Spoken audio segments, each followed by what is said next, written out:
बहुत कठिन विषय। आपको जो ये शरीर मिला है ना, और हमको और आपको जो सब कुछ संसार के लोगों को ये शरीर मिला है, भगवान की बड़ी कृपा से मिला।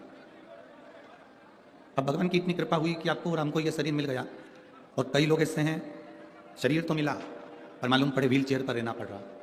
शरीर तो मिला, मालूम पड़े पलंग पर पड़े रहना पड़ रहा। शरीर तो मिला, मालूम पड़े कि ये हाथ पैर कोई काम ही नहीं कर रहा है। शरीर तो मिल गया, शरीर तो प्राप्त हो गया, और ये शरीर काम ही ना करे तो फिर शरीर परमात्मा ने दिया तो फिर ये अच्छा थोड़ी ना लगेगा। और कृपा की ना होती जो आदत तुम्हारी, कृपा की ना होती जो आदत तुम्हारी, तो सोनी ही रहती अदालत तुम्हारी।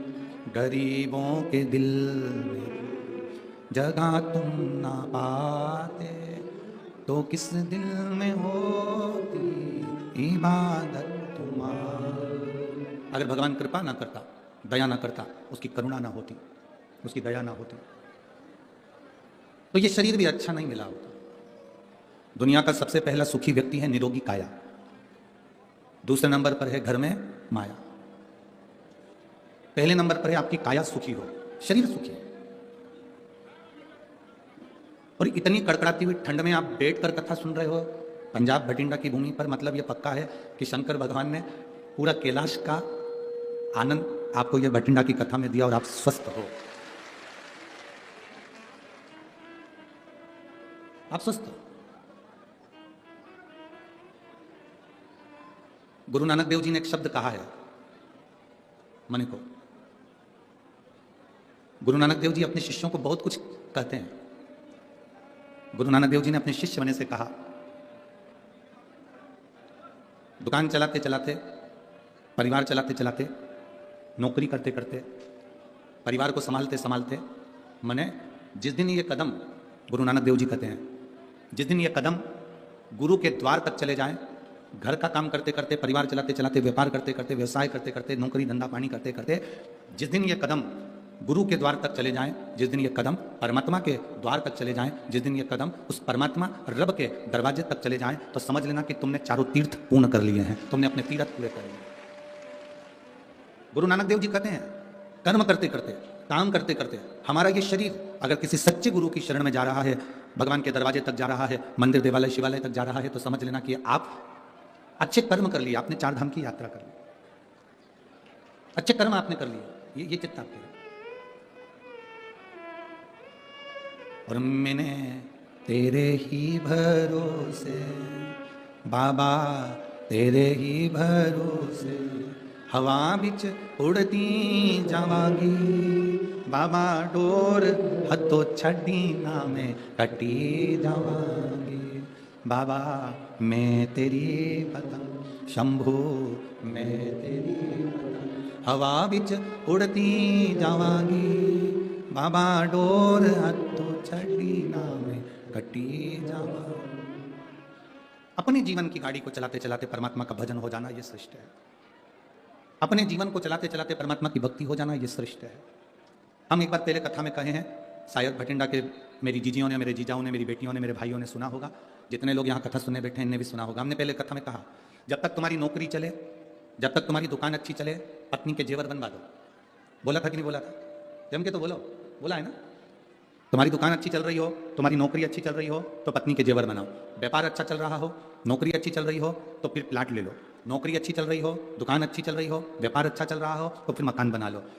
अगर तुम्हारी दुकान अच्छी चले, तुम्हारी नौकरी अच्छी चले, तो उस चलती हुई नौकरी में, उस चलते हुए व्यापार में तुम अपने प्लाट ले लो, मकान बना लो, पत्नी के जेवर बना लो, जो काम करना है चलती हुई नौकरी में कर लो। रिटायरमेंट के बाद नहीं कर पाओगे। दुकान पर बैठे बैठे शिथिल हो गए, अवस्था ढल गई, फिर नहीं कर पाओगे। अभी दुकान अच्छी चल रही है, नौकरी अच्छी चल रही है, तो जो काम करना है वो कर लो। शिव महापुराण भी यही कहती है, जब तक शरीर अच्छा चल रहा है तब तक भजन कर लो, और जब तक तुम्हारी घर में चल रही है तब तक दान करो। तुम्हारा शरीर अच्छा चले जब तक खूब भजन करो, तुम्हारा घर में तुम्हारा हक चले, तुम्हारा घर में तुम्हारा नाम चले, तुम्हारा लोग कहना माने, तब तक तुम दान पुण्य भजन संकीर्तन सत्संग जो जो कुछ तुम्हें करना है वो सब कर लीजिए, सब करो। रिटायरमेंट होने के बाद फिर आप, रिटायरमेंट होने के बाद में फिर आप प्लाट नहीं ले पाओगे। दुकान चलते चलते थोड़ी भी डाउन हो गई फिर आप बंगला नहीं बना पाओगे, फिर आप पत्नी के जेवर नहीं बना पाओगे। अभी चल रहा है तो कर लो, शरीर चल रहा है भजन कर लो, शरीर चल रहा है तो शिव महापुराण की कथा पंडाल में जाकर बैठकर सुन लो। शरीर नहीं चलेगा तो ना पंडाल में जा पाओगे, ना मंदिर जा पाओगे, ना कहीं दर्शन के लिए जा पाओगे। तुम्हारे घर में चल रही है तब तक दान करो, लंगर चलाओ, भंडारे करो, भोजन कराओ, प्रेम से सब कुछ। जिस दिन तुम्हारे घर में चलना बंद हो जाएगी फिर कोई तुमको नहीं पूछेगा। फिर तुम कहोगी कि 5 रुपए वहां पर दे दो तो लोग देंगे नहीं। तुम कह भी दोगे कि वो 10 रुपए वहां पर जमा करिया, पेटीएम कर दे, ले गूगल पे कर दे, तो बच्चे अपने खाते में कर लेंगे, पर वहां नहीं भेज पाएंगे। कठिन है। चलते चलते करो, चलते चलते।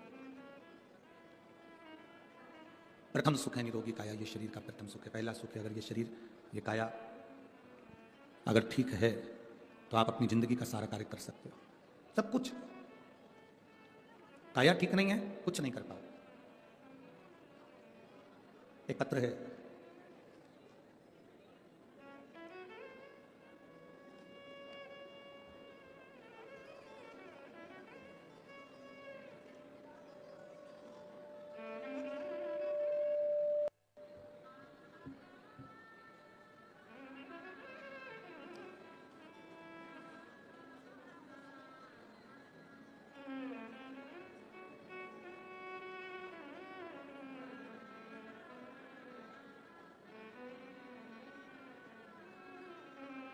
मेरा नाम अमन सोनी है और मैं सिरसा हरियाणा का रहने वाला हूँ। कहीं बैठे हों तो हाथ हिला सकते हैं। अमन जी सोनी, सिरसा हरियाणा। कहीं बैठे हों तो हाथ हिला सकते हैं।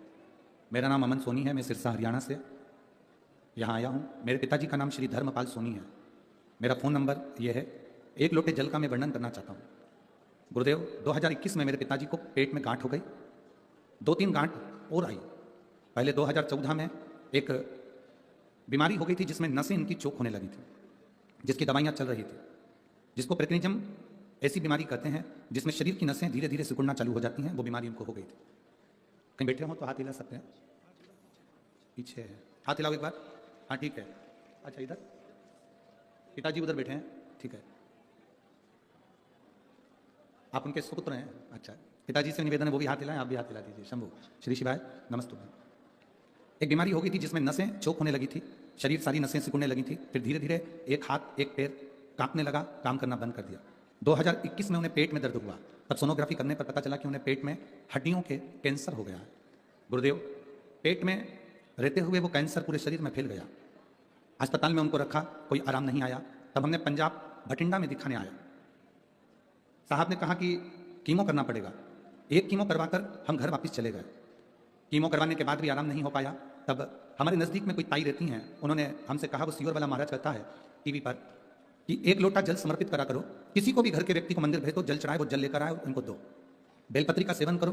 गुरुदेव, हम लोग आज के समय की पीढ़ी, हम कैसे विश्वास कर लें कि कैंसर जैसा रोग शिवजी पे जल चढ़ाने से समाप्त हो जाता है। हम लोग आज के ज़माने की पीढ़ी, पढ़ी लिखी पीढ़ी, इस बात पर हम भरोसा नहीं करते। पर बगल वाली ताई ने कहा कि एक बार चढ़ाकर देखने में क्या जा रहा है। हम लोगों ने जल चढ़ाना प्रारंभ करा और वो जल लाकर पिताजी को देना प्रारंभ करा। गुरुदेव, बेलपत्र बाबा की चढ़ी हुई लाकर देना पड़ी। 15 दिन तक हमने लगातार यही प्रयोग करा और बाबा की कृपा से हम उनको दूसरी बार जांच कराने के लिए जब लेकर गए तो बाबा की ऐसी कृपा हुई कि उनका कैंसर नेगेटिव अर्थात नील के बराबर आ गया। हम बाबा को धन्यवाद देने के लिए आए हैं। अब उनका जो शरीर कांपता था वो भी अच्छे से काम कर रहा है और बाबा की कृपा से वो स्वस्थ हैं। आज इस पवित्र प्रागण्य में प्रणाम करने के लिए आए हैं। उन्होंने एक लाइन बहुत अच्छी लिखी है कि कर दिया माला माल काशी वाले ने, खोल दिया भंडार काशी। अब ठीक है बाबू, एक बार दोनों हाथ हिला दीजिए। श्री शिवाय नमस्तुभ्यं। शिव तत्व की प्राप्ति इसी को कहते हैं। शंभु, आप भरोसा करें ना करें, आपका विश्वास अगर दृढ़ है, आपका भरोसा यदि दृढ़ है तो शिव आपके करीब में है, भगवान शंकर आपके नजदीक में है। बस भरोसा टूटना नहीं चाहिए, भरोसा दृढ़ रहना चाहिए। भरोसा यदि पक्का है, रिटर्न बढ़ाओ, भरोसा यदि पक्का है, विश्वास यदि दृढ़ है तो जीवन का सारा सुख अपना है, सारा सुख।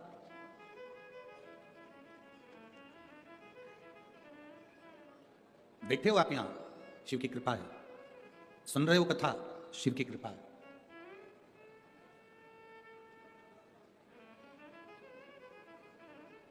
कभी अपने भीतर एक विश्वास को जब हम दड़ी बनाते जाते हैं, एक भरोसे को पक्का बनाते जाते हैं, तो परमात्मा भी हमारे करीब में आना प्रारंभ कर देता है। विश्वास पक्का कब नहीं होता? जब हमारे भीतर थोड़ा सा अहम होता है। हमारे अंदर यदि अहंकार है, हमारे अंदर यदि अहम है, तो हमारा विश्वास दृढ़ नहीं होगा।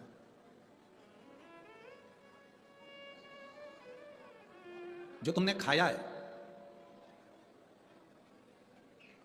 जो तुमने खाया, हमने खाया, वो 24 घंटे के अंदर उसको निकालना जरूरी है। अगर वो 24 घंटे के अंदर हमारा खाया हुआ नहीं निकलता तो हमें बीमारियां आना प्रारंभ हो जाती हैं। बोलो सही है? जो हमने खाया उसको 24 घंटे में निकालना जरूरी हो जाता है, नहीं तो बीमारी लगना प्रारंभ हो जाती है। जो हमने पानी पिया वो 3 से 4 घंटे में निकालना जरूरी हो जाता है, नहीं तो बीमारी लगना प्रारंभ हो जाती है। जो खाया उसको 24 घंटे में निकालना जरूरी है, जो पानी पिया उसको 3 से 4 घंटे में निकालना जरूरी है, जो श्वास हमने ली उसको 1-1.5 सेकंड के अंदर, 2 सेकंड के अंदर बाहर निकालना जरूरी है। उसी तरह हमारे भीतर यदि अहंकार भर गया, काम भर गया, आसक्ति भर गई, क्रोध भर गया, तृष्णा भर गई, तो इसको अंदर मत रखो, इसको भी निकाल कर बाहर फेंक दो, नहीं तो ये भी बीमार कर देता है। ये भी बीमार कर देता है। जैसे खाया हुआ भोजन पेट में नहीं रखना, उसको निकालना पड़ेगा। पिया हुआ पानी पेट में नहीं रखना, उसको निकालना पड़ेगा। ली हुई श्वास हमारे भीतर नहीं रखना, उसको निकालना पड़ेगी, नहीं तो ये बीमारी उत्पन्न कर देती है। उसी तरह हमारे भीतर यदि अहंकार आ गया, काम आ गया, आसक्ति आ गई, तृष्णा आ गई, लोभ हो गया, क्रोध आ गया, इसको निकालना जरूरी है। अगर ये अंदर रह गया ना तो फिर ये दिक्कत दे जाएगा, फिर ये परमात्मा से मिलने नहीं देगा।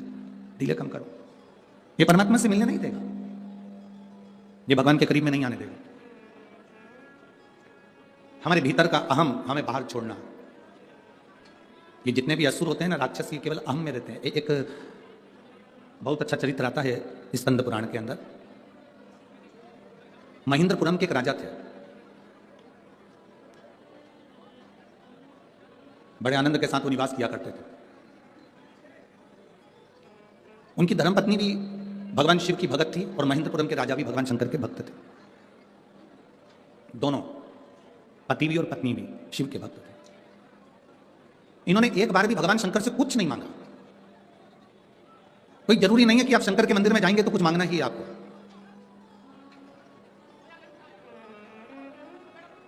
लोग कहते हैं कि हम शिव के मंदिर में जाएंगे तब हमारा दुख कटेगा। ये दुनिया के लोग कहते हैं कि हम शिव के मंदिर में जाएंगे तब हमारा दुख कटेगा। शिव महापुराण की कथा कहती है, जब तुम्हारे मन में ये आ गया कि शिव के मंदिर जाएंगे, उसी क्षण से दुख कटना प्रारंभ हो जाता है। जाने की तो बात दूसरी। लोग कहते हैं हम शिव के मंदिर जाएंगे तब दुख कटेगा, हम शिव पुराण में जाएंगे तब दुख कटेगा। ना ना, शिव महापुराण की कथा कहती है, जिस दिन तुम्हारे मन में यह भाव आ गया कि मैं शिव पुराण में जाऊंगी, तुम्हारे मन में यह भाव आ गया कि मैं मंदिर जाऊंगी, तुम्हारे मन में यह भाव आ गया कि मुझे शंकर जी को एक लोटा जल चढ़ाना है, तुम्हारे मन में यह भाव आ गया कि मुझे भगवान का भजन करना है, समझ लो तुम्हारा दुख कटना प्रारंभ हो गया। अगर दुख नहीं कटता तो तुम्हारे मन में यह अच्छा विचार आता ही नहीं। अच्छा विचार तब आता है जब तुम्हारा दुख कटने का समय आता है। अच्छे विचार तब आते हैं जब तुम्हारा दुख कटने का समय तुम्हारे करीब में आता है, नहीं तो अच्छा विचार भी नहीं आता। अच्छे विचार तब आएंगे जब तुम्हारा दुख कटने का समय तुम्हारे पास में है। आप जितने लोग शिव महापुराण की कथा में बैठते हो, क्यों हम इतने विश्वास के साथ क्यों कह देते हैं कि जितने लोग कथा सुनने आए हो बाबा तुम्हारी झोली भरेगा, इतने विश्वास के साथ हम कहते क्यों हैं? कारण क्या है इसका कहने का? उसका कारण केवल इतना सा है कि शिव महापुराण की कथा तक वही पहुंचता है जिसको बाबा ने बुलाया होता है या चुना होता है, जिसके कष्ट मिटाना होता है। जिसके कष्ट मिटाना होते हैं उसी को बाबा यहां तक बुलाता है, नहीं बुलाता। किसी किसी का पूरा बैग तैयार की तैयार रह जाता है और मालूम पड़ो कि वो तो जा नहीं पाती और उसकी जगह दूसरी चली जाती है। बैग तैयार, गाड़ी में उसकी बुकिंग थी, सीट बुक थी, उसने कहा था मैं भी चलूंगी, पूरी तैयारी थी और घर में काम आ गया और नहीं जा पाई। अभी 16 तारीख से 20 तारीख तक कथा मुंबई में होना थी, कल्याण में, पर किसी कारणवश नहीं हुई। वो कथा 40 गांव आ गई महाराष्ट्र में। 16 तारीख से 20 तारीख तक 2 बजे से 5 बजे तक वो कथा वहां पहुंचे। जिसके भाग्य में होगा, जिसके ललाट पे लिखा होगा, जहां बाबा को पहुंचना होगा वहां पहुंचेगा, वरना मुश्किल है, बहुत मुश्किल। एक मां बैठी है यहां,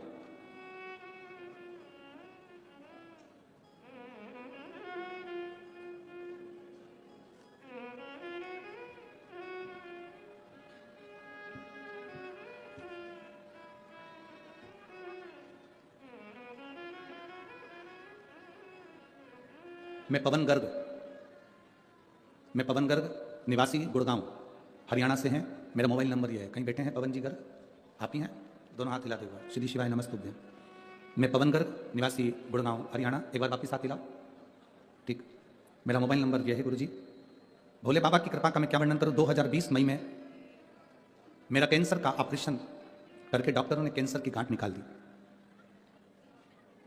मेरी कैंसर की गांठ निकाल दी थी, परंतु 3 साल में दूसरी बार मुझे कैंसर हो गया।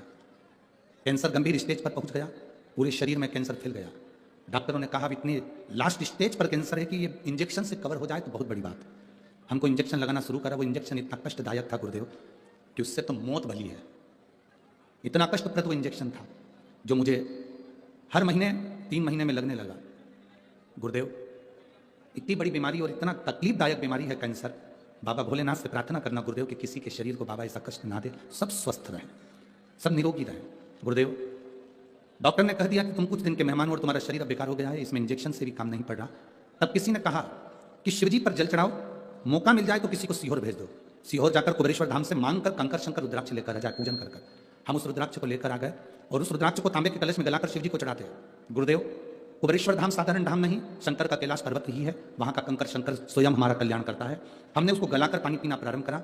मैं बाबा को क्या वर्णन करूं गुरुदेव, बाबा ने मेरी लाज रखी। जो कैंसर मेरे पूरे शरीर में फैल चुका था, वो शिवजी पे चढ़े हुए जल और एक बेलपत्र से आज मेरी रिपोर्ट 0 आई है। इसलिए मैं बाबा को यहां नमन करने के लिए आया हूं।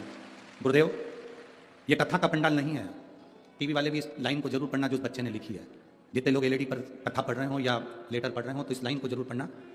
यह कथा का पंडाल नहीं है। आप लोग अगर आस्था चैनल पर कथा सुन रहे हैं तो टीवी पर भी पढ़ें। यह कथा का पंडाल नहीं, भोले बाबा का मेडिकल कैंप है जहां जो आता है उसका कष्ट मिट ही जाता है। आप इसको एलईडी पर पढ़ें, आस्था चैनल पर पढ़ें। और गुरुदेव, यह साधारण सा कैंप नहीं है। टीवी के सामने बैठकर तो केवल हम थोड़ा सा उपचार लेते हैं, पर कथा के पंडाल में पहुंचकर हम पूरे ठीक होकर जाते हैं। ये शिव तत्व है, बाबा की भक्ति। अब ठीक है बाबू, हाथ हिला दो एक बार। श्री शिवाय नमस्तुभ्यम। बैठिए, बाबा की कृपा। एक बेलपत्र आपने मांगी है तो आजा ले जा। और एक बेलपत्र वो जो बाबा जी खड़े हुए थे उनके बेटे यहाँ बाजू में बैठे हैं ना, वो भी आ जाओ, एक बेलपत्र ले जाओ। अरे खाली ना जाता कोई दर से तुम्हारे, खाली ना जाता कोई दर से तुम्हारे, मैं भी खड़ा हूं नन्ही अपने हृदय से लगा लो, लगा लो, गिरा जा रहा उठा लो, उठा लो प्रभु अपने दर से अब तो ना टालो, गिरी जा रही हूँ उठा लो। ले ये आपके पिताजी को देखिए, शंभु श्री शिवाय। स्वास्थ्य ठीक है उनका? शिव तत्व को जानो। इन्हीं ने पत्र लिखा था कि हम कैसे विश्वास कर लें, क्या एक बेलपत्र और जल से क्या कैंसर मिट सकता? और शिव तत्व शंभु शंभु है, शिव शिव। ए मेरी जीजियों, भटिंडा की मेरी बहनों, मेरी जीजियों, मेरे जीजाओं, मेरी बेटियों, बेटाओं, मेरी माताओं, मेरे भाई, मेरी बहनों, एक बात अपने भीतर उतार कर रखना। अभी आपको कहा था कि हम विश्वास से क्यों कहते हैं कि बाबा आपकी झोली भरेगा, क्योंकि बाबा उसको ही यहाँ तक बुलाता है जिसको उसको देना चालू करना होता है, ऐसा ही नहीं। कथा मुंबई होने वाली थी, 40 गांव में हो रही है, मतलब 40 गांव वालों ने कोई पुण्य ज़्यादा किए होंगे और 40 गांव महाराष्ट्र वालों की कोई शिव भक्ति इतनी प्रबल हुई होगी। हम तो कहेंगे जो कथा करा रहे हैं 40 गांव में, उन्मेश जी पाटिल जी, जलगांव के सांसद जी, हम तो कहेंगे आपके भाग्य प्रबल हैं। श्रीमती संपदा ताई पाटिल जी, आपके भाग्य प्रबल हैं, इसलिए भोलेनाथ जी ने आपको चुना है। और ये शिव महापुराण की कथा 40 गांव महाराष्ट्र तक पहुंची है, बिना कृपा के नहीं होती। एक बहन ने पत्र में लिखा, हम भटिंडा वालों ने तो कब से इंतजार करा था इस शिव महापुराण का, अब मिली है। ऐसे कई प्रदेश, जम्मू है, हरियाणा है, दिल्ली है, ऐसे कई जगह के लोग कथा का इंतजार करते रहते हैं। बस हमारे क्षेत्र में कैसे भी एक बार आए शिव महापुराण। अपने प्रदेश में अगर एक बार आती है तो पूरे प्रदेश का कल्याण ही कर जाती है। सहज नहीं है, बस उस तक पहुंचना हमको है, उस तक जाना हमको। आपको चुना, ये आपकी प्रधानता है, ये आपकी श्रेष्ठता, उसने चुना। एक महेंद्रपुरम के राजा और रानी दोनों शंकर के भक्त थे, पर उन्होंने शिव जी से कभी कुछ नहीं मांगा था, केवल भक्ति करते थे शिव। कुछ नहीं मांगा। हम तो कहते हैं जो शंकर के मंदिर में एक लोटा जल चढ़ाने लगता है ना, उसको मांगने की जरूरत ही नहीं पड़ती है। लोटा भरा हुआ जाता है, और जब मंदिर से तुम खाली लोटा लेकर जाते हो वो खाली नहीं रहता, बाबा उसको इतना रोज भरकर भेज देता है कि तुम्हारी जिंदगी सार्थक हो जाती है। इतना भरकर भेजता है।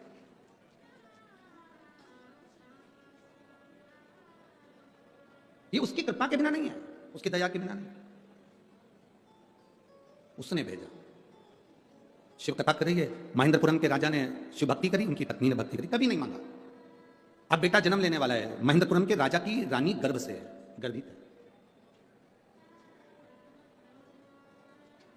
और रानी जब गर्भ से थी तो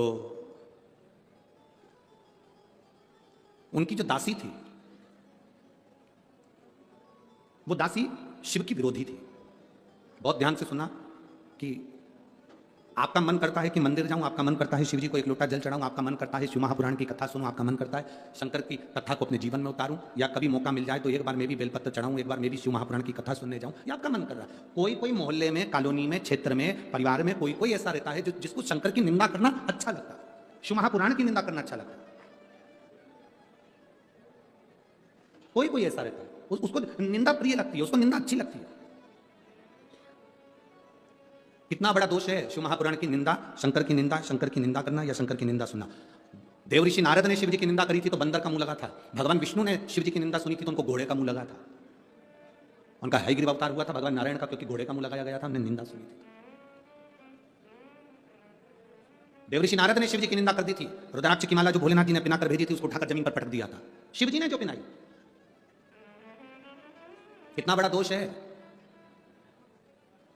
आप किसी मंदिर में अपनी 4 व्हीलर गाड़ी को लेकर गए, पंडित जी से कहा पंडित जी इसकी पूजन कर दो, पंडित जी ने पूजन करी, भगवान की चढ़ी हुई माला लाकर उस गाड़ी पर चढ़ा दी, गाड़ी दौड़ने लगी, पत्तियां गिरने लगी, जमीन पर वो पत्तियां गिर रही हैं, भगवान की चढ़ी हुई माला की फूल पत्ती जमीन पर गिर रही है। उसका दोष पंडित को जितना लगेगा उससे ज्यादा दोष तुमको भी लगेगा, क्योंकि भगवान की चढ़ी हुई माला उसने गाड़ी पर चढ़ा दी और वो गाड़ी भुड़ भुड़ कर जा रही है और उसकी पूरी माला पत्तियां पांव में आ रही है। दोष लगता है। इंद्र का तो राज्य चले गया था, केवल भगवान की चढ़ी हुई, बाबा भगवान नारायण ने दुर्वासा बाबा को माला दे दी, वो माला उन्होंने उठाकर इंद्र को दे दी, इंद्र ने वो माला उठाकर ऐरावत को दे दी, ऐरावत ने वो माला जमीन पर पटक दी। भगवान की पहनी हुई माला जब जमीन पर पटकी तो इंद्र को श्राप लग गया कि तू, तेरी राज सत्ता पूरी विहीन हो जाएगा, तेरी पूरी सत्ता चली जाएगी, पूरा वैभव चले जाएगा।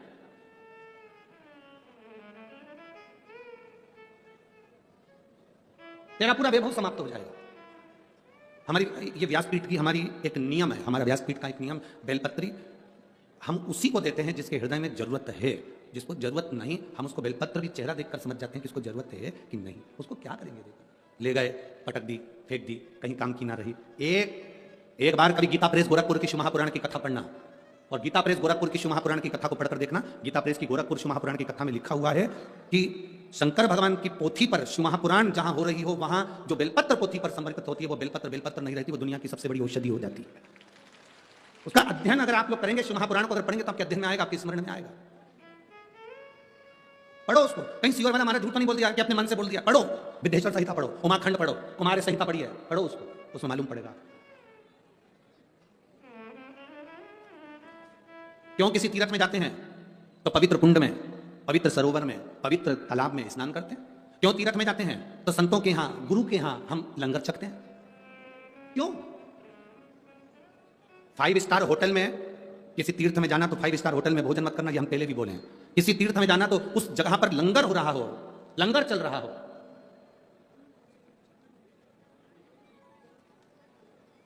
कोई गुरुद्वारा नजदीक में पड़ गया हो और बहुत प्रचलित गुरुद्वारा, साहब हम वहां जाएंगे, हम लंगर चखेंगे।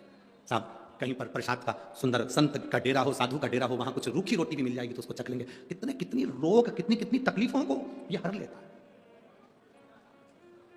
लोग ये तकलीफ है। सीहोर कुबेरेश्वर धाम पर लोग आते हैं, अभी तो रसोई घर वहां का तैयार हो रहा है। आप लोगों का प्रेम है, शायद 15 से 20 दिन में वो रसोई घर तैयार होकर उस रसोई घर में भी अब मशीनों द्वारा भोजन तैयार होने लगेगा और भोजन लाखों भक्त जैसे वहां आते हैं प्रेम से पाने लगेंगे। बाबा की ऐसी कृपा।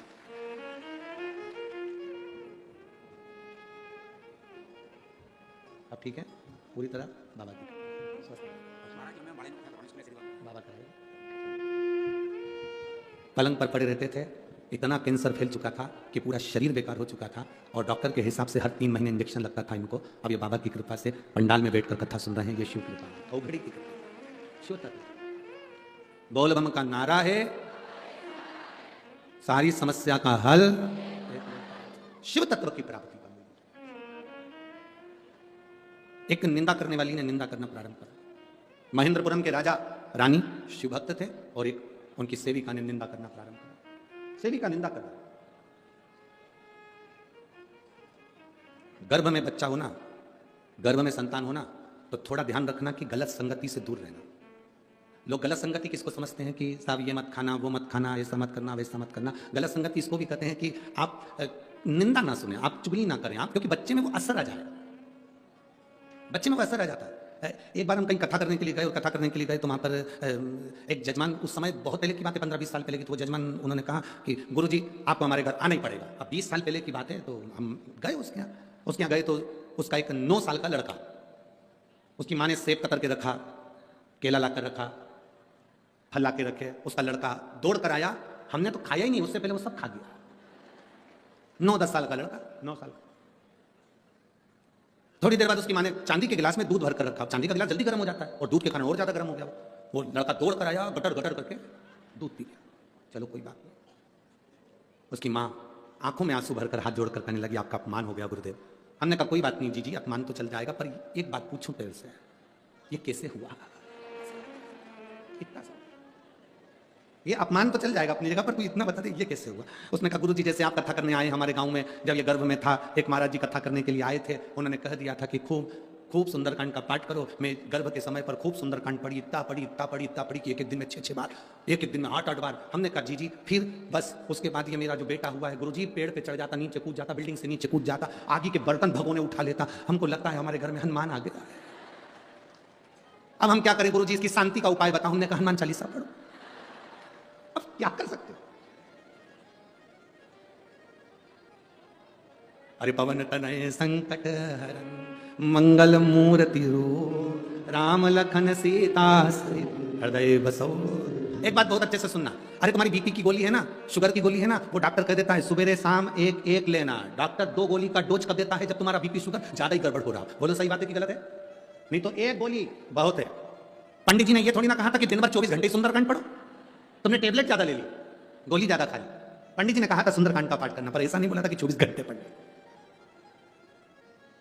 आज तक इस व्यासपीठ से हमने ये नहीं कहा कि तुम 24 घंटे शिव जी के मंदिर जाके बैठ जाओ। बोला कभी? अपने घर में रहो, खूब बढ़िया भोजन बनाओ, अच्छा व्यापार करो, नौकरी करो, सर्विस करो, अपने शरीर की कैपेसिटी है उससे दुगना कमाओ। हम ये भी नहीं कहते कि तुम तुम्हारा काम छोड़ दो, धंधा छोड़ दो, अपने शरीर की जितनी कैपेसिटी उससे दुगना कमाओ, ज्यादा से ज्यादा कमाओ। पर निवेदन है, कमाने के साथ में जो कमाया है उसका कम से कम 2 अंश अपने शरीर पर खर्च भी करो। जोड़ जोड़ के मर मत जाना, अपने ऊपर खर्च करो। अपने ऊपर, सियोर वाले महाराज को भी मत दो, किसी को मत दो, तुम अपने ऊपर खर्च करो। जो अपने ऊपर खर्च नहीं करता वो बाद में फिर दवाई में खर्च करता है।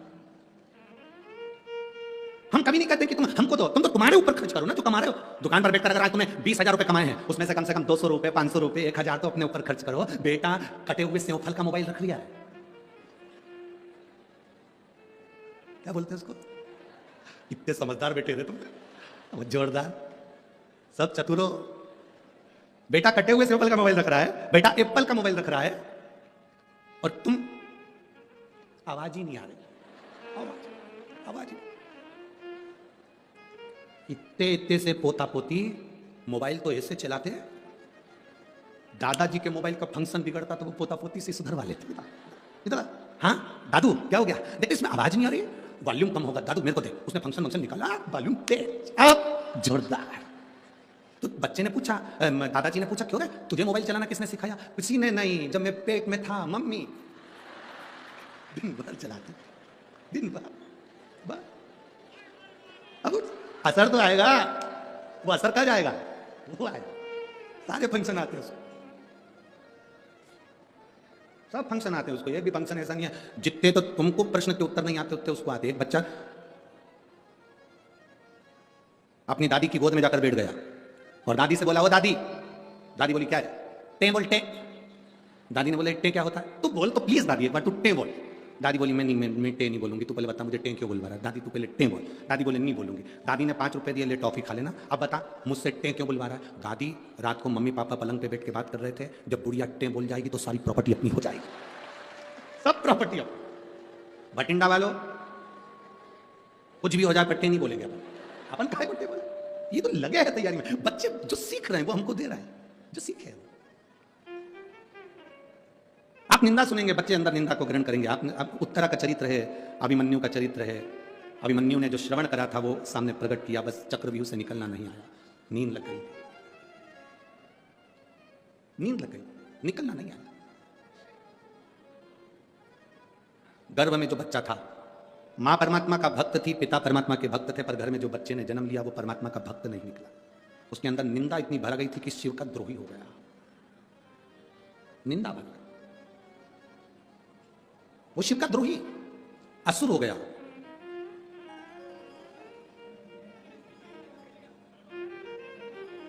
आप बड़े हैं, समझदार हैं, आप पर इतनी जल्दी निंदा असर नहीं करती है, पर छोटे छोटे बच्चे जो घर में होते हैं उन पर परिवार का बहुत जल्दी असर पड़ता है। दादी अगर रोज मंदिर में बैठकर अगरबत्ती लगा रही है तो बच्चे छोटे, उनके पास में अगरबत्ती नहीं है तो अगरबत्ती की तीली को उठाकर घुमाते रहते हैं। दादी पानी चढ़ाने के लिए मंदिर जाती है तो वो भी पानी चढ़ाने जाते हैं। दादी शंकर का जल पीती है तो बच्चे भी पीते हैं। दादी हर हर महादेव कर रही है, जय श्री राधे कर रही है, जय सीताराम कर रही है, तो बच्चे भी सीताराम कहेंगे, हर हर महादेव कहेंगे। छोटे बच्चे पर बड़ों का इफेक्ट पड़ता है, बड़े पर जल्दी असर नहीं आता। बड़े पर जल्दी असर नहीं आएगा निंदा का, क्योंकि वो सोचता है, समझता है, ध्यान करता है। शिव महापुराण के उमाखंड में भगवान शंकर पार्वती जी से कहते हैं, सुन पार्वती, शरीर का विकास करना मेरा काम है। पार्वती, शिव महापुराण के उमाखंड में देवादिदेव महादेव कहते हैं, शरीर का विकास करना मेरा काम है, बुद्धि का विकास करना मनुष्य का काम है। अपनी बुद्धि को कहां तक लेकर जाना है। शरीर का विकास मैं करूंगा, पर बुद्धि का विकास इंसान खुद करेगा, मनुष्य खुद करेगा। अपनी बुद्धि का विकास आपको करना है। क्या अच्छा है, क्या बुरा है, कौन गलत है, कौन सही है, किसके साथ रहना, किसके साथ नहीं रहना, कौन अच्छा, कौन बुरा, ये तुम्हारी बुद्धि का विकास तुम्हें करना पड़ेगा। जरा सा सुंदरता देखकर, जरा सा प्रेम देखकर ये नहीं सोच लेना कि बहुत अच्छा व्यक्ति, ना ना ना, पहले परखो, जानो, उसके बाद विचार करो।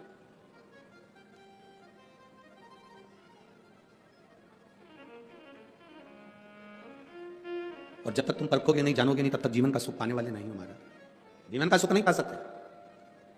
परखो पहले। जरा सी देर में कह दिया वो अच्छा व्यक्ति है, जरा सी देर में कह दिया वो बुरा व्यक्ति, ना ना ना, तुमने परखा भी? अभी तुम परखे हो, अभी तुमने जाना।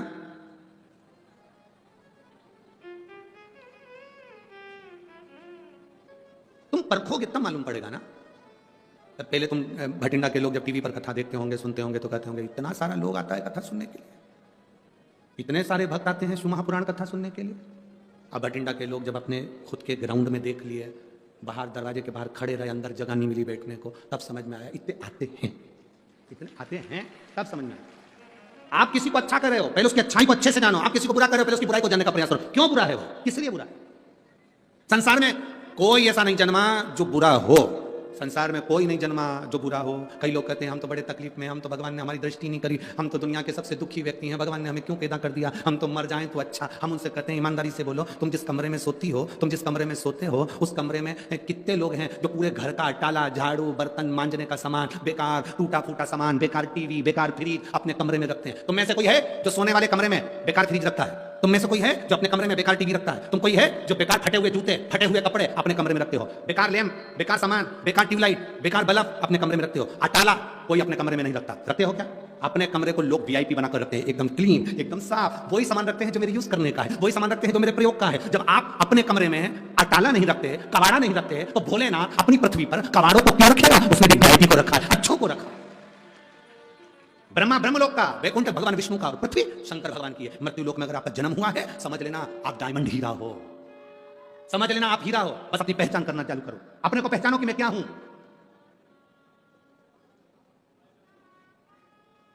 अपने आप को हम पहचान ही नहीं पा रहे हैं। हम कह देते हैं हम तो बहुत छोटे, हमारे सेठ जी हैं और हम तो बहुत छोटे। ना, काहे को छोटे?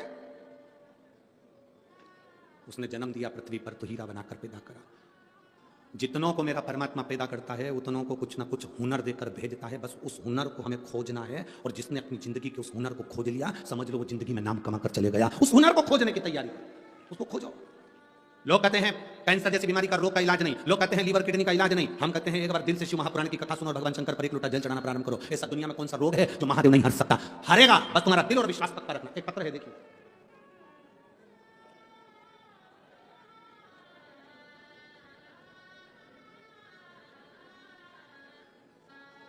शंभु शरण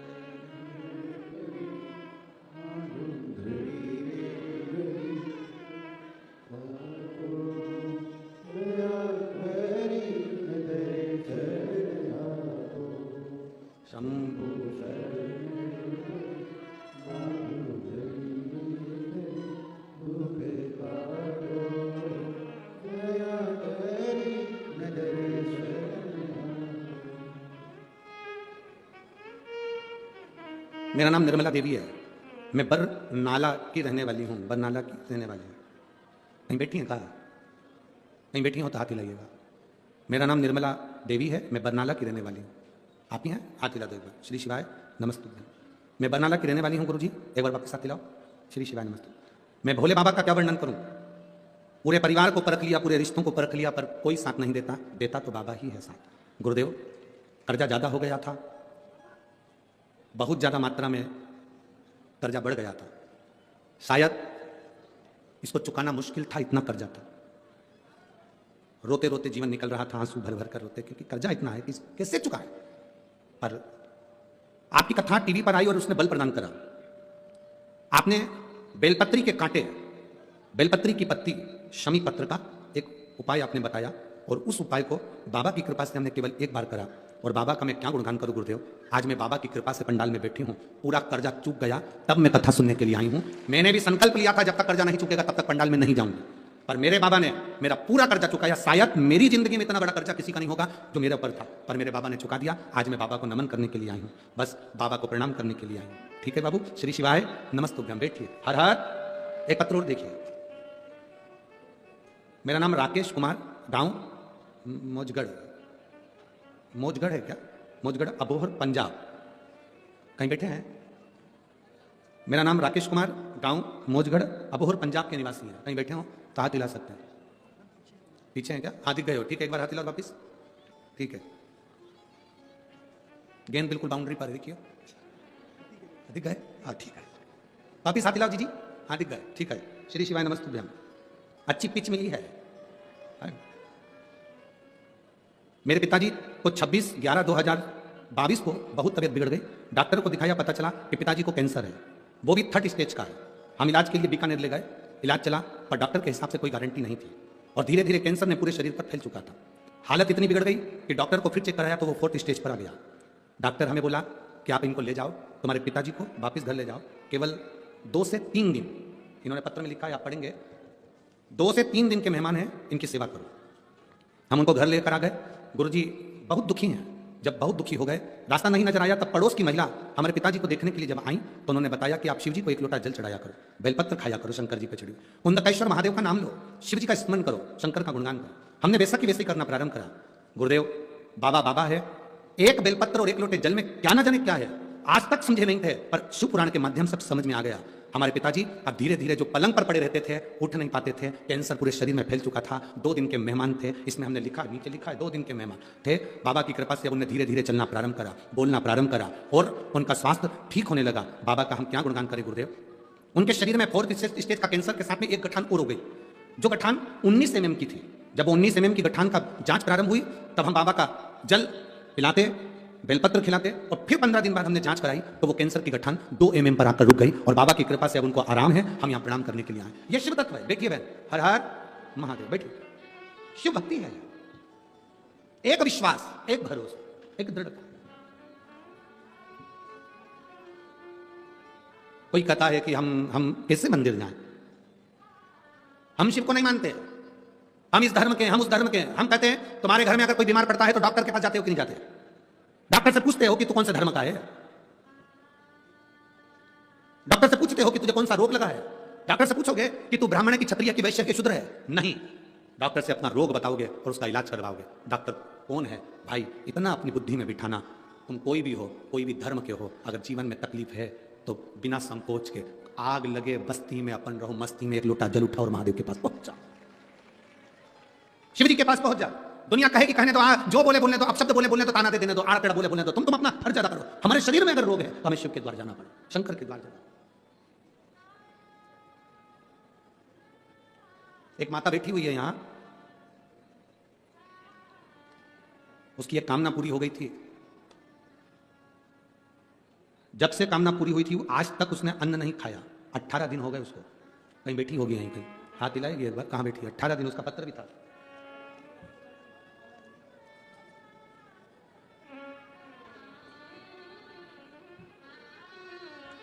नाम तो इसमें नहीं लिखा है। कहीं बेटी हो तो हाथ हिलाना। 18 दिन हो गए तो बेटी है। हाँ बेटी। जिसने 18 दिन से अन्न नहीं खाया था वो माँ यहाँ आई है, उनकी बेटी है। बेलपत्र ले जा बबुआ के, ले जा, बेटी आई हुई है।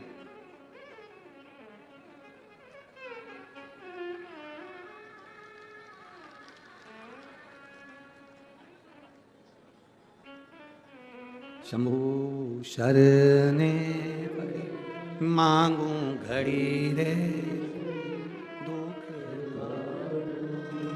दया कर। बेटी आप ही की है जो लेने आ रही है बेलपत्र, आप ही हैं जो 18 दिन तक अन्न ना पाया। एक बार हाथ हिला दो वहां पर। श्री शिवाय नमस्तुभ्यम। साधुता पर निवेदन है, आज आप भूखे ना जाना, यहाँ से लंगर चक्कर जाना, बाबा से प्रार्थना कर जाना। बैठिए, आपकी बेटी को हम दे दे रहे हैं बेलपत्र, आपके पास आ जाए। बैठिए। शंभु शंभु शर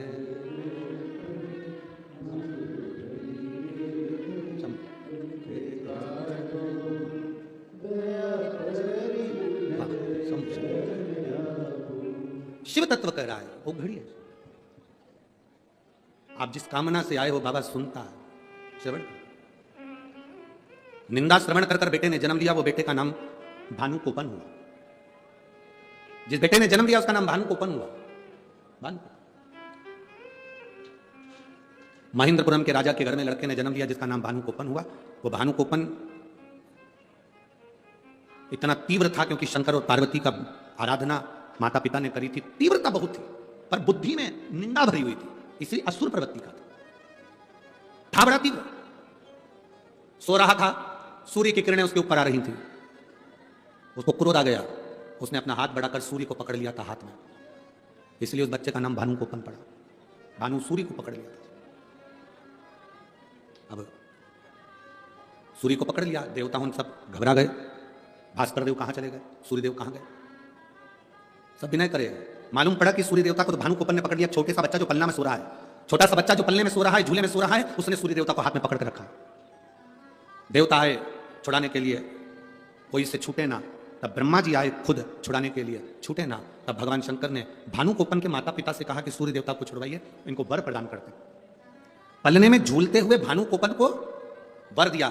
इंद्रदेव ने वर प्रदान कर दिया, ब्रह्मा जी ने वर प्रदान कर दिया, सबने वर दिया। तो भानु कोपन को जो वर प्राप्त हुए, उस वर से भानु कोपन और तीव्र हो गया। बड़ा होने के बाद माता पिता तो शिव भक्ति में लीन होकर काशी में चले गए और इसने अपनी सत्ता का स्थापन कर लिया। सत्ता का स्थापन, अभी तक प्रजा में शिव भक्ति थी, अब वो शिव भक्ति समाप्त।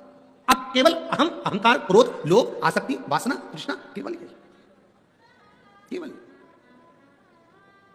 ए मेरी जीजियों और मेरे जीजाओं, जितने लोग आस्था चैनल पर कथा सुन रहे हैं, जितने फेसबुक ग्रुप पर कथा सुन रहे हैं, जितने इस पंडाल में कथा सुन रहे हैं, जितने पंडाल के बाहर कथा सुन रहे हैं, ध्यान लगाकर स्मरण करना। तुम्हारे घर में अगर भगवान का नाम जाप हो रहा है, तुम्हारे घर में रोज सुबह शाम दीप लग रहा है, तुम्हारे घर में रोज सुबह शाम अगरबत्ती लग रही है, तुम्हारे घर में रोज सुबह शाम सत्संग हो रहा है, तुम्हारे घर में रोज प्रतिदिन भगवान का भजन हो रहा है, चाहे नाम निकले, चाहे भजन हो, चाहे मुख से श्री शिवाय नमस्तुभ्यम निकले, चाहे जो नाम निकले, राम हो, कृष्ण हो, तुम्हारे मुख से जो भगवान का नाम निकले, अगर तुम्हारे घर में निकल रहा है तो समझ लेना अभी तक तुम्हारे घर में शुद्ध लक्ष्मी आ रही है, जिससे हमारे घर में भजन हो रहा है। अगर तुम्हारे घर में रोज भगवान का भजन होता था, रोज नाम जाप होता था, रोज दिया लगता था, रोज भगवत नाम होता था, सत्संग होता था, धीरे धीरे धीरे धीरे ये समाप्त हो जाए, काम में इतने बिजी हो जाओ कि ये सब चीजें समाप्त हो जाए, तो समझ लेना कि अब लक्ष्मी ठीक नहीं आ रही, लक्ष्मी ठीक नहीं।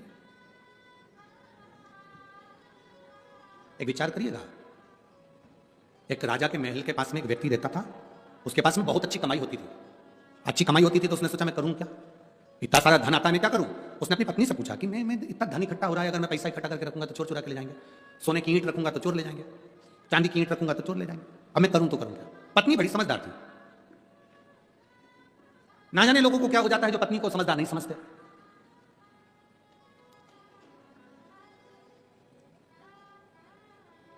स्त्री, नारी अपने पति को, अपने पिता को, अपने पुत्र को, अपने घर को कभी डूबता हुआ नहीं देख सकती। वो बल उसमें है, कुछ भी करेगी, और अपने पति को, अपने परिवार को, अपने बच्चों को डूबता हुआ नहीं देख सकती। जो व्यक्ति में नजदीक में रहता था वो पत्नी से पूछा कि सोने की ईंट बनाएंगे चोर ले जाएंगे, चांदी की ईंट बनाएंगे चोर ले जाएंगे, अब अपन करें क्या। पत्नी ने कहा काम करो, कोड़ियां ले आओ। कोड़ियां जानते हो आप लोग, जानते हैं ना कोड़ी, कई लोग उसको खेलते हैं और कई लोग उससे खेलते हैं, कई लोग उस कोड़ी को हाथ में बांधते हैं, कई लोग पाँव में बांधते हैं। कोड़ी ले आओ, कोड़ी, हाँ पति ने पूछा इस कोड़ी का करेंगे क्या? तुम तो लाला के रख लो, जब देखा जाए तुम तो रखो। पत्नी के कहने से पति कोड़ी लाला कर बोरों में भर भर कर, जोलों में भर भर कर, बेगों में भर भर कर रख दिया, पूरा घर भरा गया। एक दिन राजा बीमार पड़ गया। राजा बीमार पड़ा तो वेदों ने आया, डॉक्टरों ने कहा कि इसका एक ही इलाज है, बाजार से कोड़ी लाओ, कोड़ी में आग लगाओ, उसकी राख तैयार करो, शरीर पे लगाओ, राजा का शरीर ठीक हो जाए। अब नगर में देखा तो कोड़ी नहीं, महल में देखा तो कोड़ी नहीं, कोड़ी कहां गई? कहा वहां बिकती है। बाजार में गए तो एक भी कोड़ी नहीं, सवेरे सवेरे यह जाता पूरी कोड़ी खरीद कर लिया था। मालूम पड़ा कि कोड़ी नहीं बाजार में, कहां गई? व्यापारियों से पूछा तो कहा एक व्यापारी आता है, वो पूरी कोड़ियां भर कर ले जाता है खरीद के। अच्छा, उसका एड्रेस दो। एड्रेस पाया, वहां पहुंच गए। ए भैया, राजा बीमार पड़ा है, कोड़ियां चाहिए, देव जरा। उसने कहा महाराज कोड़ी देने में मना नहीं है, पर वो कोड़ी हमारे पैसे की, हमने खरीदी है। भले तुमने खरीदी है पर कोड़ियां देना पड़ेगी, लाओ जल्दी से निकाल कर, वरना तुम्हें कारागार में डाल देंगे। द्वारपालों ने वारगन पकड़ कर रखा। कोड़ी वाला व्यक्ति अंदर गया, वो बेचारा थाली में कोड़ियां भरता, लेकर आता, कोड़ियों पर हाथ फेरता, डाल देता, फिर अंदर जाता, फिर लाता, कोड़ियों पर हाथ फेरता, फिर उनके बैग में डाल देता, झोले में डाल देता। इतने में द्वारपालों ने कहा एक बार में पूरी कोड़ी उठाकर क्यों नहीं लिया था? बार बार कोड़ी ला रहा है, हाथ फेर रहा है, डाल रहा है, क्या कर रहा है ये कोड़ियों पर हाथ क्यों फेर रहा है? उसने कहा भैया मैं कोड़ियों पर हाथ इसलिए फेर रहा हूं, इसमें से वो कोड़ी ढूंढ रहा हूं, ऐसी कौन सी कोड़ी आ गई जो मेरी इतनी सारी कोड़ियों को लेकर जा रही है, उस कोड़ी को ढूंढने का प्रयास कर रहा हूं। हमारे घर में भी एक कोड़ी कोई ऐसी आ जाती है, एक रुपया कोई ऐसा आ जाता है कि हमारे घर के रखे हुए पूरे धन को ले जाता है, और हमारे यहां कोई एक रुपया ऐसा आ जाता है जो हमारे भटिंडा में शिव महापुराण की कथा करवा देता है। उस धन को पहचानो कि वो धन कौन सा है। एक धन ऐसा आया कि पूरा बर्बाद कर दिया, एक धन ऐसा आया कि पूरा की पूरा ले जाकर कहीं ना कहीं बर्बाद हो गया, एक धन ऐसा आया कि पूरा की पूरा बर्बाद हो गया, और एक धन ऐसा आया कि हमारे घर में सत्संग करा दिया, भजन करा दिया, लंगर लगवा दिया, भगवान की भक्ति करा दी। वो धन, वो कोड़ी कौन सी है? सत्य की कोड़ी आएगी, अच्छी कोड़ी आएगी तो अच्छा काम कराएगी, बेकार कोड़ी आएगी तो बेकार काम कराएगी। श्रेष्ठ कर्म ये श्री हरिओम शंकर चरण पादुका सेवा दल, मां वैष्णो सेवा मंडल, अग्रवाल मारवाड़ी परिवार सभा, श्री महादेव अमरनाथ यात्री सेवा संघ, ये लोग सेवा करने में लगे हुए हैं। कोई चारों तरफ कोई लंगर चला रहा है, और भी लोग हैं, केवल ये नाम से मतलब ना नहीं रखो कि इनके नाम आए तो इनसे मतलब ना, ऐसे और भी सेवा दल लगे हुए हैं, और भी लोग लंगर चला रहे हैं। कोई चाय पिला रहा है, आप में से भी कई माताएं ऐसी छोटी सी थर्मस में चाय भर कर ले आती हैं, 2-4 कप ले आती हैं, धीरे से अपने आसपास वाली को पिला देती हैं। ठंड पड़ रही, आप में से कई लोग ऐसे हैं, एक कोई सेवा चला रहा है, वो गर्म पानी पिला रहा है लोगों को, गर्म पानी। और मैं यजमान श्री अमरजीत जी मेहता जी को भी धन्यवाद दूंगा। किसी की चप्पल खो गई, उनके लिए चप्पल का व्यवस्था कर दी, किसी का मोबाइल खो गया, उनकी मोबाइल की व्यवस्था कर दी, किसी को कुछ तकलीफ है तुरंत एम्बुलेंस आई। कल वो एक बच्चा बाहर रह गया, उसके मम्मी पापा अंदर आ गए, छोटा सा बच्चा रो रो के बिलख रहा था। वो अमरजीत जी मेहता जी के बेटे बाहर घूम रहे थे, वो पदम, उनको मालूम पड़ा, वो बच्चे को गोदी में लेकर, जब तक वो बच्चे से अपने माँ बाप को नहीं मिलवा दिया तब तक वो पदम कथा सुनने नहीं बैठा और घूमता रहा और उसको मिलाने के लिए लगा रहा। श्रेष्ठता इसी को कहते हैं। आपके घर में अगर 1 रुपया अच्छा आया है तो सत मार्ग पर लग रहा है। आज ये सेवा दल सेवा कर रहे हैं, इतने ये लगा हुआ है, श्री महादेव अमरनाथ यात्री सेवा संघ, अग्रवाल मारवाड़ी परिवार सभा, मां वैष्णो देवी मंडल, हरिओम शंकर चरण पादुका सेवा दल, और भी ना जाने कितने कितने लोग जिनका नाम यहाँ नहीं पहुंचा। कोई चाय पिला रहा, कोई गर्म पानी पिला रहा, कोई दूध पिला रहा, कोई बिस्कुट खिला रहा, कई तो पुलिसकर्मी भी, उनकी भी वीडियो बहुत चल रही है, पुलिसकर्मी भी हलवा सीरा खिला रहे। कितनी सेवा करिए भाई, समझ लेना आपके यहाँ 1 रुपया 1 कौड़ी अच्छी आई थी जो इस शिव महापुराण में तुमने लगाई, अच्छी जगह पर लगाई, तो तुम्हें खुशी होना चाहिए कि वो अच्छी जगह लगी है, वो श्रेष्ठ जगह लगी है, ये तुम्हें प्रसन्नता होना चाहिए, ये खुशी होना चाहिए कि वो श्रेष्ठ जगह पहुंची है। गलत जगह जाए तो समझ लो कि फिर वो गलत जगह लग गई है, गलत जगह। और महाराज शिव महापुराण की कथा कहती है, भगवान शंकर का संवाद कहता है, भगवान शंकर का पावन चरित्र कर रहा कि हरिओम में ओम समाया है, मेरा भोला नगर में आया है। हरिओम में ओम समाया है, मेरा भोला नगर में आया है, मेरा भोला नगर में आया है, मेरा भोला मेरा भोला नगर में आया है, मेरा भोला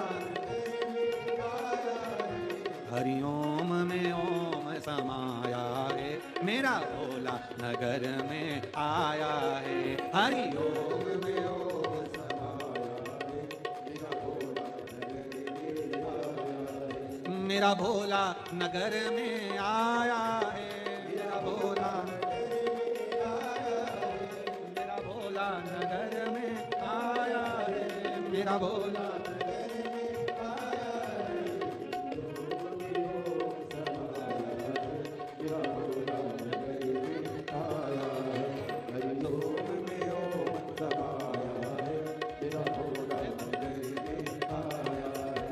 मेरा भोला नगर में आया है, मेरा भोला मेरा भोला नगर में आया है, मेरा भोला हरि ओम में ओम समाया है, मेरा भोला नगर में आया है, हरि ओम में ओम समाया है, मेरा भोला नगर में आया है।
मेरा भोला नगर में आया है, गंगा में ओम समाया है, मेरा भोला नगर में आया है, मेरा भोला नगर में आया है, मेरा भोला नगर में आया है, मेरा भोला नगर में आया है, मेरा भोला नगर में आया है।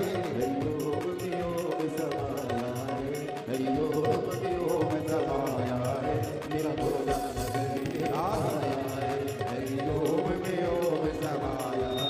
मेरा भोला नगर में आया है।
चमका है, मेरे भोले के मस्तक पे चमका है, ओ मेरे भोले के मस्तक पे चमका है, मेरे भोले के मस्तक पे चमका है, मेरे भोले के मस्तक पे चमका है, मेरे भोले के मस्तक पे चमका है।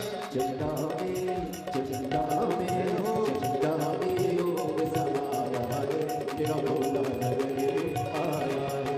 चंदा में ओम समाया है, मेरा भोला नगर में आया है।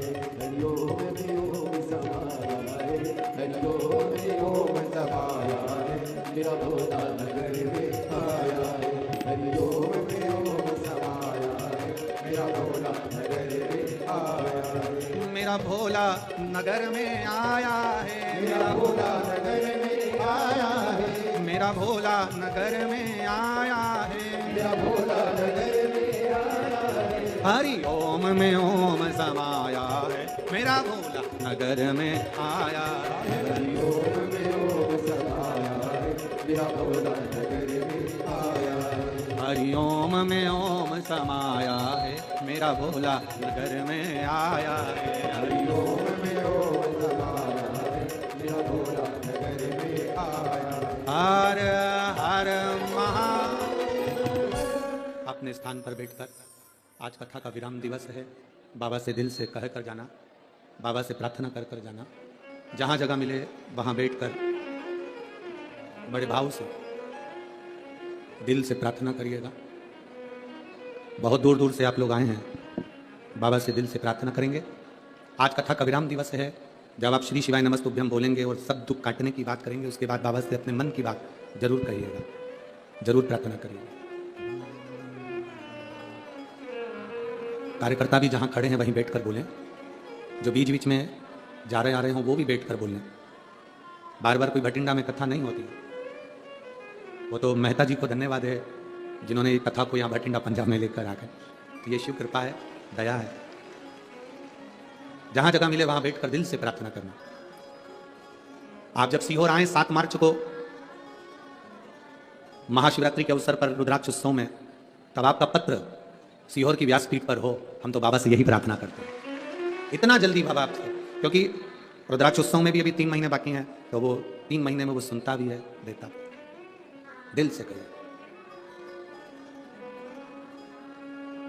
श्री शिवाय नमस्तुभ्यं, श्री शिवाय नमस्तुभ्यं, श्री शिवाय नमस्तुभ्यं, श्री शिवाय नमस्तुभ्यं, श्री शिवाय नमस्तुभ्यं।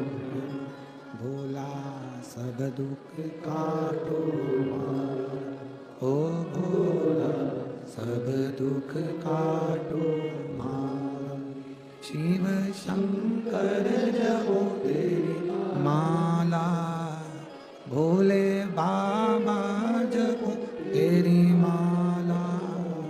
भोला सब दुख काटो मार, ओ भोला सब दुख काटो मार।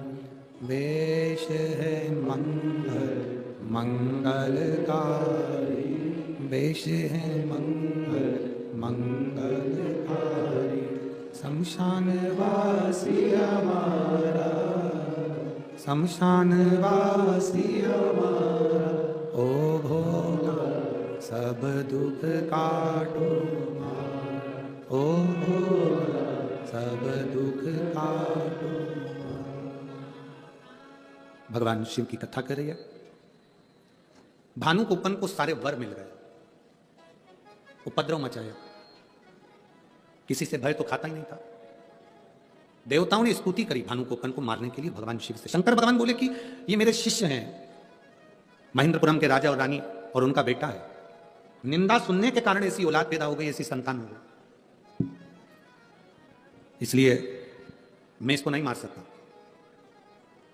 तो फिर कौन मारेगा?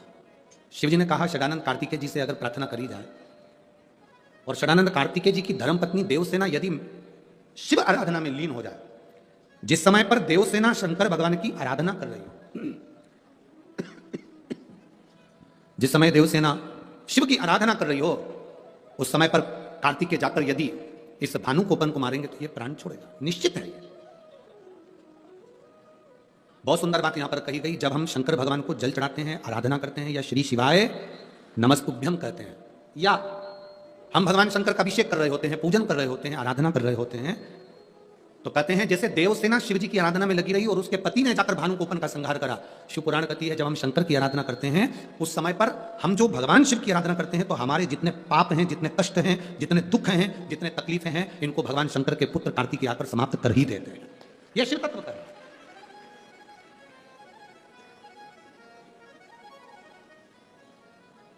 मेरे बाबा दया करना, मैं तेरे भरोसे।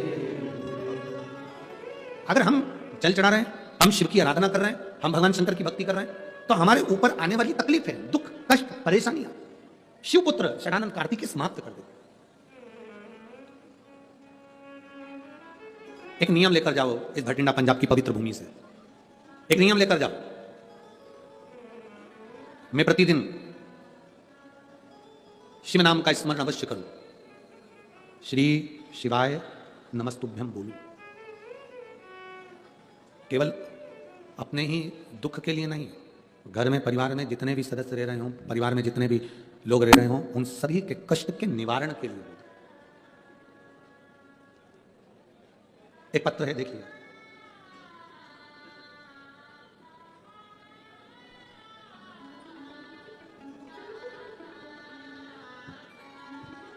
गुरुजी मेरा नाम ज्योति है और गुरुजी मेरे पति का नाम जय भगवान है। मेरे पति बीएसएफ में नौकरी करते हैं।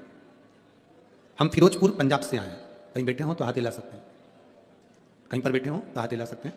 मेरे पति जय भगवान, मेरा नाम ज्योति है, मेरे पति बीएसएफ में नौकरी करते हैं। गुरुजी हम फिरोजपुर पंजाब से आए हैं। कहीं बैठे हो तो हाथ हिला सकते हैं।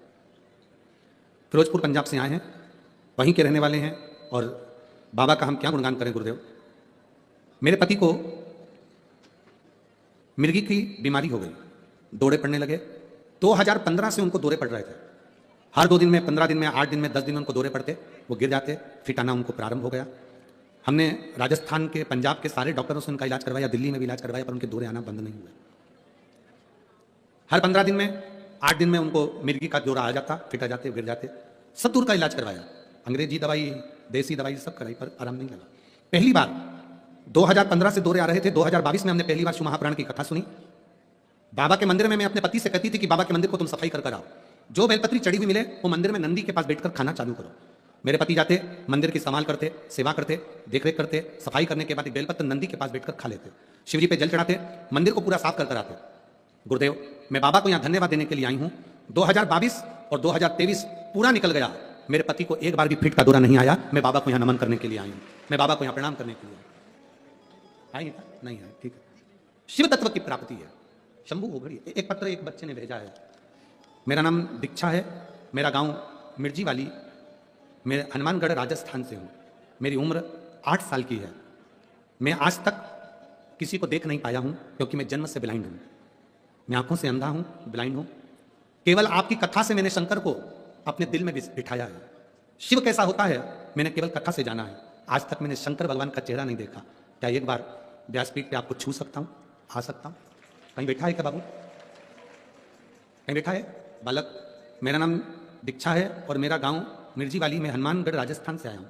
8 साल का हूँ। एक बार व्यासपीठ पर आकर शिव को नहीं देखा है मैंने, छूना है मुझे इस व्यासपीठ को प्रणाम करना। कहीं बैठा हो तो हाथ हिला सकता है। नहीं दिख रहा? उनके आसपास के किसी व्यक्ति को अगर दिखता हो तो वहाँ से भी वो हाथ हिला सकते हैं। अगर बच्चा कहीं नजर आ रहा हो, ब्लाइंड है, आंखों से नेत्र नहीं है, अगर वो बैठा हो तो व्यासपीठ पे आ सकता है, उसका स्वागत है। शिव तत्व है, ओघड़ी है शिव। दिखाए क्या? बहुत पीछे है। उसको हाथ पकड़ के धीरे धीरे लिया, हाँ लिया धीरे धीरे। शंभू शंभू शरणे पड़ी, मांगू घड़ी रे, दुख काटो, दया करी दर्शन। शिव तत्व कह रहा, भगवान शंकर की कथा करें। भानुकोपन के प्राण चले गए। आप जब शिव की आराधना करते हो, भगवान शंकर की भक्ति करते हो, शिव आराधना में डूबे रहते हो, तब आपके दुख, आपके पाप, आपके कष्ट, आपकी तकलीफ शिव के पुत्र षडानंद कार्तिकेय आकर काटते जरूर है। बस इतना जरूर याद रखना कि विश्वास दिल में होना चाहिए, भरोसा दिल में। एक माँ ने पत्र भेजा है, वो खुद तो नहीं आई है। मेरा नाम रेवार देवी है, मैं जम्मू शहर से हूं। मैं कथा में नहीं आ पाई हूं, मेरी जेठानी कथा में आई है, कहीं बैठी हो तो हाथ हिला सकती हैं। मेरा नाम रेवा देवी है, मैं जम्मू शहर से हूं। मेरी शादी कहाँ है? आप ही दोनों आई हैं? हाँ जी, पहले तो बधाई, उनको भी बधाई जिनके घर में बच्चा हुआ है, ठीक है। दोनों हाथ हिला दो एक बार। मेरी देवरानी जेठानी वहां पर कथा में आई हैं गुरुदेव, मैं आ नहीं सकती क्योंकि मेरा बाबू छोटा है। मेरा नाम रेवा देवी है, मैं जम्मू शहर से हूं गुरुजी। मेरा विवाह 22 साल पहले हुआ था। 22 साल से मेरे घर में औलाद नहीं थी गुरुदेव। 22 वर्ष से मेरे घर औलाद नहीं हुई। ऐसा कोई डॉक्टर नहीं, ऐसी कोई जगह नहीं, ऐसा कोई धर्म स्थल नहीं जहां गोदी ना भरवाई हो, प्रणाम ना करा हो गुरुदेव। आखिरी में सब जगह से हार गए। तब मेरे पति भी कहने लगे और मैं भी कहती हूं कि मेरे यहाँ औलाद नहीं हो सकती। 22 साल जिसकी शादी को हो जाए तो औलाद कैसे हो सकती है? पर मेरा विश्वास जागृत हुआ। शिव महापुराण की कथा टीवी पर चल पड़ना सुनना चालू करी। शिव जी के मंदिर हम दोनों पति पत्नी जाना चालू करें। मेरे पति शंकर मंदिर कभी नहीं जाते थे, पर उनको भी मैंने शिव मंदिर जाने को कहा और मेरे साथ जाते, बाबा पर जल चढ़ाते, बेलपत्र खाते, सफेद आंकड़े की जड़ का प्रयोग करा और